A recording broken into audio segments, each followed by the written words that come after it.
Welcome to the Royal Danish Defence College to this interview with Mr. Amrullah Saleh of Afghanistan, a former chief of the Afghan National Security Service, Afghan politician, head of the commission put to investigate the recent incident in Kunduz, and an important figure in the organisation Green Trend in Afghanistan. Mr. Saleh, thank you very much for talking to us. Thank you. Let me start off by asking you, in October 2015, the Taliban briefly took control of the northern city of Kunduz. You're heading a fact-finding mission to find out what actually happened. Were you surprised that the Taliban were able to take a fairly large city like this? Well, we were all not only surprised but also shocked at how could a Taliban take a city of that size. And I'm glad I did an investigation and we found out that as much as it was because of the tactics and the strategy of the Taliban, it was also largely due to failure in the Afghan leadership at a strategic and provincial level to prevent it. So what I did not find is there was no lack of resources on the side of the Afghan government. The collapse had to do more with flaws in the structures, complicated command structure, and also problems associated with leadership. But as I'm sure you know, the West has great hopes in the Afghan National Security Forces, and it's my impression that they were quite significant in the Kunduz region, and they were pushed out by not very superior Taliban forces. Were they badly trained also, or was it only a matter of communication and bad leadership? I think training is something which never ends. It should never end. Training should be constant and we should keep learning from everything on a daily basis. But there were a number of factors contributing to fall and collapse of Kunduz. Unlike what you said, there were no foreign troops or advisors in the province. They came later on to assist the Afghan forces conduct special operations, and they came in to help from the air. So that was one factor. Factor two, the Taliban had protracted the fighting in the northern Afghanistan for about 7 months. So the troops were bogged down elsewhere, and unlike the perception, there were not sitting forces in Kunduz who would have been taken by surprise. And the third, the political elite in the province, which in my report I have called them the Grey Network.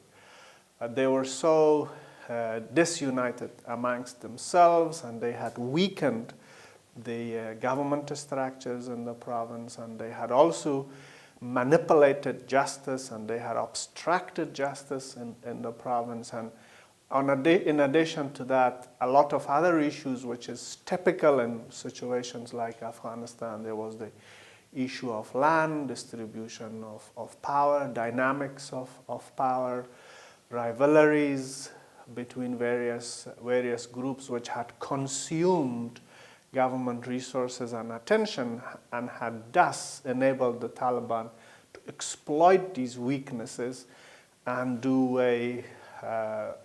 what I think in German we would call it blitzkrieg attack into the province and take everyone by surprise. So militarily it was something for the Taliban, but politically it was a big disaster for them. They came to the city. They forgot that Afghanistan had gone through 14 years of openness, of transparency, of interaction with the rest of the world. So the political message they had was even darker than the 90s. They burned all the private media centers like the 90s. They came after, women activists, and they burned houses. And despite the fact that they had a military gain for few days, but they reminded the people that they are darker than the past. So you're putting the emphasis actually on the fact that they didn't manage to win the hearts and minds, or whatever you call it, of the locals, and that they were actually just demonstrating after their military success that there weren't room for the Taliban in a place like Kunduz today. Well, I mean, we did investigate the disconnect which led to collapse of Kunduz, but we also found some enormously interesting matters in Kunduz. Even as an Afghan, those aspects were quite interesting for me. For example, we interviewed dozens of women who dared to come out and speak to us, and they had a message to Ashraf Ghani, to our president. They said, President Ghani, yes, we have lost our lives, we have lost our homes, we have lost our livelihoods, but we are not asking you for material compensation. We ask you, please, you have legitimacy, get out of incompetence, get out of laziness, create an administration. And I said, wow, this is a new Afghanistan, where people do not look at something urgent, which is food, water, shelter. So they want for a state to come back, one. Two, communities, time and again told us that the solution is we stand behind our uniformed army to defeat the Taliban. And three, they were coming to us and saying, you know, the solution is institutions. The solution is survival of the state. And this is so much in contrast to previous Afghanistan, where you would go to an affected area and people would ask resources for their faction, for their ethnic group, for their political party, or they will advise you, you know, empower me or my kin, and this is the solution. So although it was a tragedy I was investigating, but I also found a lot of positive and promising aspects. So the hope of Western Afghanistan is a very strongly founded hope. It's not a baseless hope, and the investment will not be wasted, as I told you. Yes, you know, we don't have good infrastructure, we don't have the required capacity to deal with some of the challenges independently by ourselves. But one thing has transformed, and it has transformed because of your assistance, you, the West, and Denmark, part of it. The awareness in Afghanistan is massive. The connectivity of the people is massive. The Afghan soft power, activism of women, men, civil society, media is massive. And also there is another big understanding. Extremism is a menace and we should stand against it. That is a pan-Afghan realization. Well, I mean, we have attacks, that's for sure, we have security challenges, but the psyche of the country is against extremism. But if you say that, if we just briefly return to the military element, if you say that some of the elements that made this possible are also other places in Afghanistan, what prevents this from happening again in other provinces, maybe in southern Afghanistan? The president of the country did something extraordinary. He appointed me, his opponent, to lead the investigation, which in the third world is not common. You don't trust your lieutenant, let alone you showing trust to someone who has not supported you. I think that showed three things in him. One, it showed the confidence he has in himself. And two, he really wanted the truth to come out. And three, he wanted to show to the Afghans, you know, we have differences of opinion, of approach, of style, but we see Afghanistan as a common ceiling for all Afghans. So it came as a huge surprise for me. This Ashraf Ghani, who I did not support in the elections, you know, I stood against him, and we brought life in Kabul almost to a halt when there was the fraud issue. And so I did prepare an honest report for him. And today, as I'm speaking to you, he went to Kunduz and he implemented like 30% of our recommendations in one move. So you're saying that because it's actually been taken serious and some of the recommendations from the Commission you expect to be implemented fairly quickly, you don't see threats in other Afghan provinces? Well, I think in the case of Kunduz has pushed us to learn lessons in a hard way. So while Kunduz was in trouble and chaos, the Taliban concentrated massively on another province, thinking that that will also be like Kunduz and Helmand. The good thing is that the government of Afghanistan immediately learned from lessons of Kunduz, and they did not allow Helmand to fall. The areas where we have focused entirely is structures, leadership, and resources. And we found out, where was the disconnect? I mean, were resources well used? And if well used, what are the gaps in the structures? What are the twists and complications? And were there good leaders? And if I sequence our findings, the biggest failure was leadership, followed by structures, but no lack of resources, thanks to Western nations for being with us on the side of resources and material. The areas where we have put our recommendations, it's in the area of restructuring, reform, and revisiting policy. So what Ashraf Ghani today did, he took a lot of steps, as I said, around 30%. In the area of restructuring, he immediately created 3 new districts, and he brought some structural changes. In the area of reform, he pushed away, dozens and dozens of the incompetent people who had failed to do their job. And he promised to the people that he will also take the policy recommendations very seriously. And I'm very glad he repronounced our phrase, which we had used in our report. The phrase is known to Western experts, but in Afghanistan I used it for the first time, and that's the Grey Network.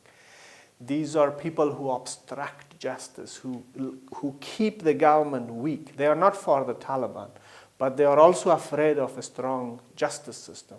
So Ashraf Ghani today, he spoke loud and said, I have no space for Grey Network in my government, which is good. So what you're actually saying is you don't feel that Taliban is a military threat to Afghanistan today, as long as you get to work into these grey structures and these structural problems that you've... No, I wouldn't say that. If a country as strong as France is threatened by ISIL, remember, ISIL and Taliban belong to the same ideologic gene pool. They are the same.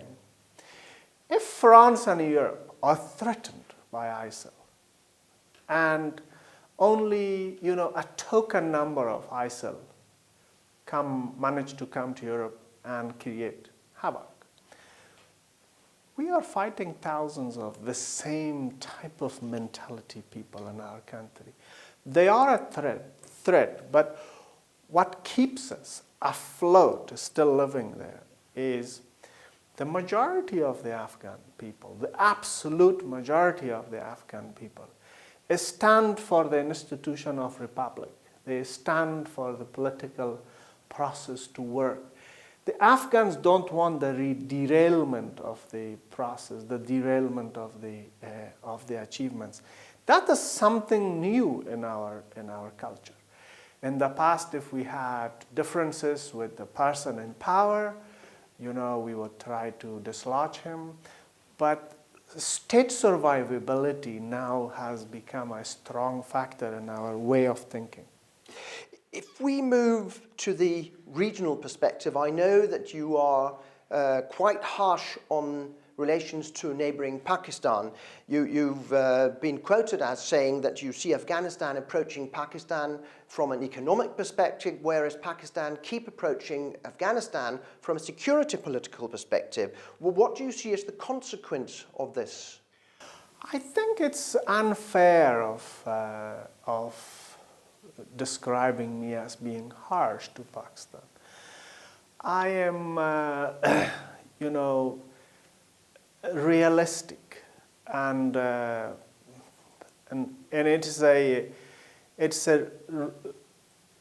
and I shouldn't be realistic. I should be over-realistic. I'm more on the minimum side of realism. What is the issue there?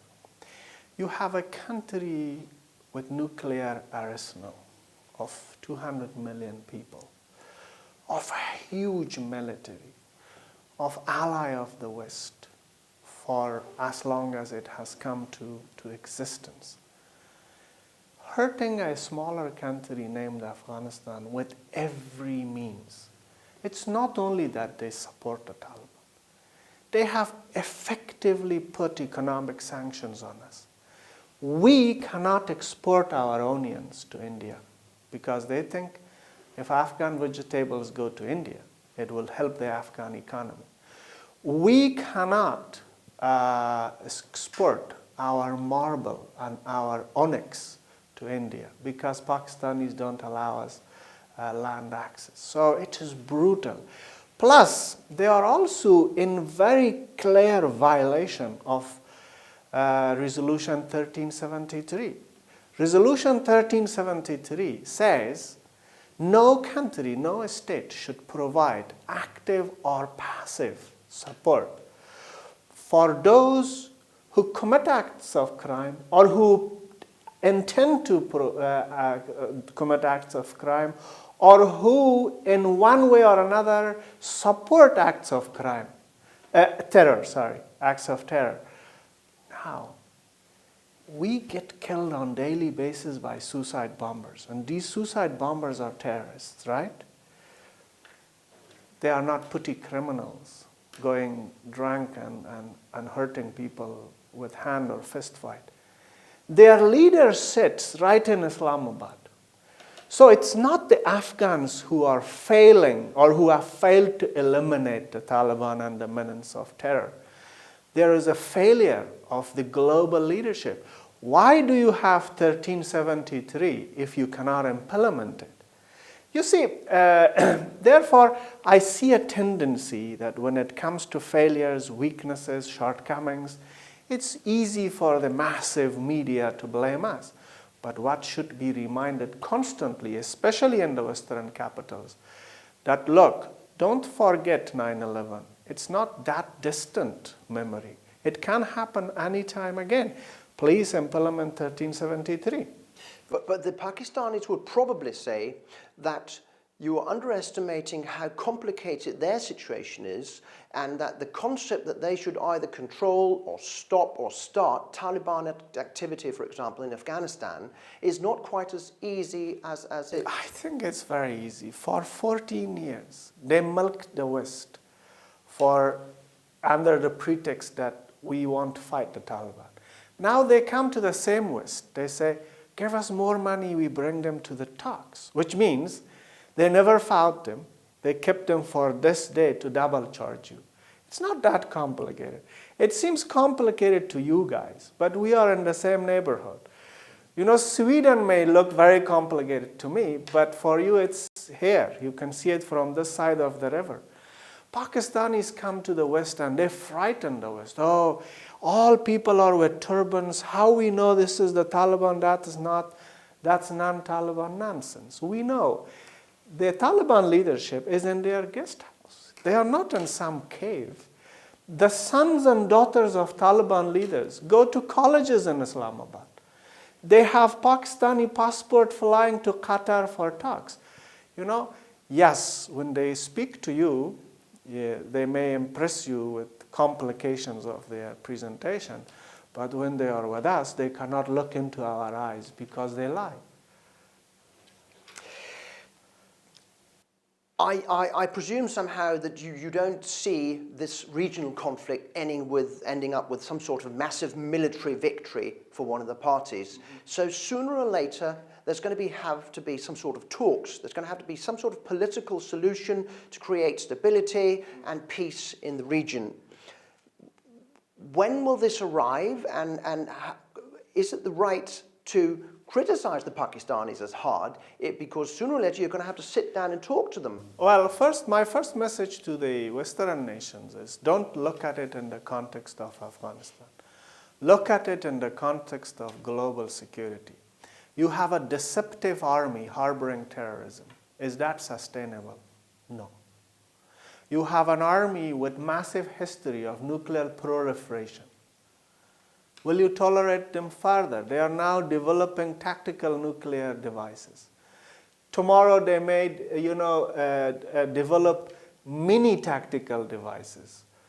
Pocket-carried tactical devices of nuclear nature. They have to be stopped. It's not an issue for Afghanistan only. Don't treat us as an expendable corner of the world.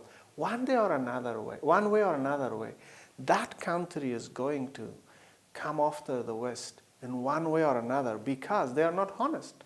They are not honest with themselves, they are not honest with the neighborhood, and they are not honest with you. Where was Osama bin Laden found? Not in my street. He was found near Pakistan's principal and largest military academy. So the question should be, was it known to the Pakistani military or no? If it was known, it's a guilt. It's a sin.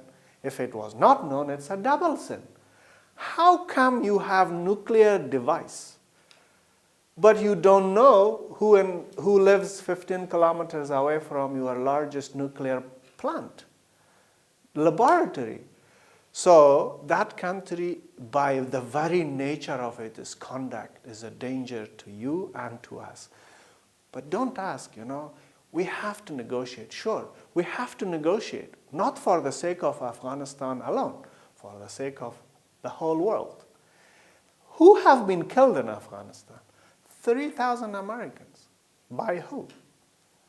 The same people. But there are new conflicts coming up, new areas where the West has to focus. I'm sure there are elements of the West being tired and to a certain extent frustrated by the last 20 years.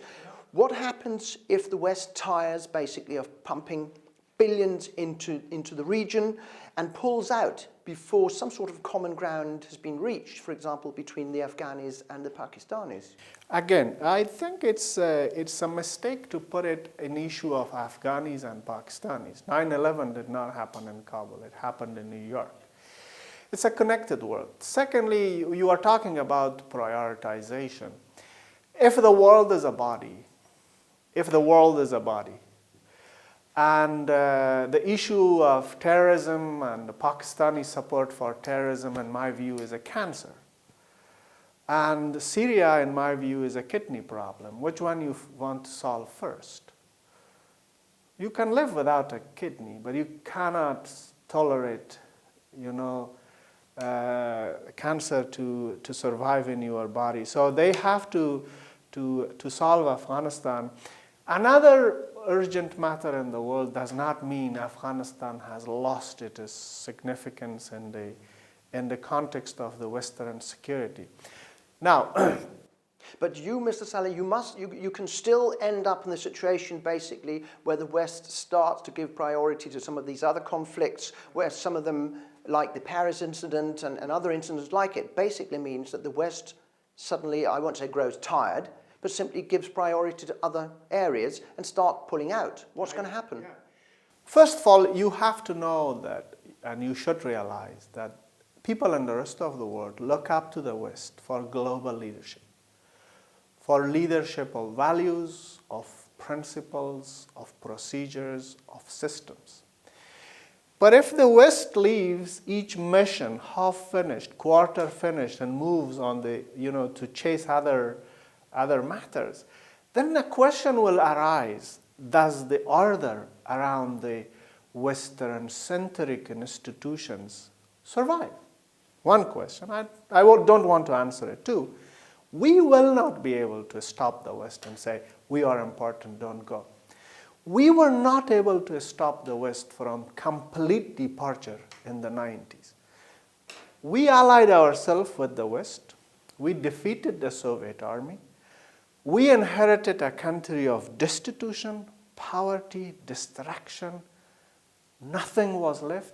The West said, my job is done, goodbye. NGOs were closed down, embassies were closed down, media paid no attention. Came 9/11. So today we are going back to that legalistic language of the 90s. Oh, Afghanistan, it's you and it's your problem.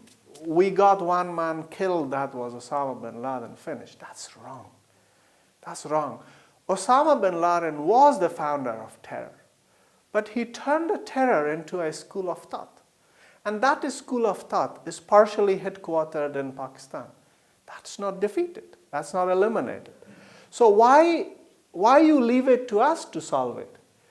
If you, with your combined strength, didn't manage to solve it, now you are basically telling us, we are fatigued, we go, and you solve it. It's not going to be solved. It will, it will come back in a way, in one way or another, against you again. But do you see any sort of common ground between Afghanistan and Pakistan where some sort of dialogue can start? Absolutely. The dialogue is already there. We have a simple request from the Pakistanis. Deal with Afghan state. If you have grievances, if you have legitimate interest, if you have a legitimate interest, work it with Afghan government. Let us end once and forever the culture of treating terror non-state actors when we have problem with a state. Okay, they may have a lot of problems with us, but the solution is not because they have problem with us, then they create a terrorist state, an alternative terrorist state, and hurting us because there's a problem. We say, let's have dialogue. But the dialogue should be substantive and it should not be deceptive. But the problem is, they are not recognizing one Afghanistan. They have two Afghanistan. One Afghanistan which they officially recognize is an Afghanistan which Denmark also recognizes, and it's Kabul. Pakistan also recognizes a terror-led Afghanistan whose government is in exile in Pakistani cities. They should stop that. Mr. Saleh, let's finish by asking you one simple question. How do you think Afghanistan will look in 10 years? You see, let me talk about it in metaphorical way. We are like phoenix. We will not go away. We will remain a country forever. Because we are not an incident in the history. We are not a coincidence in the history. And we are not a mistake of history.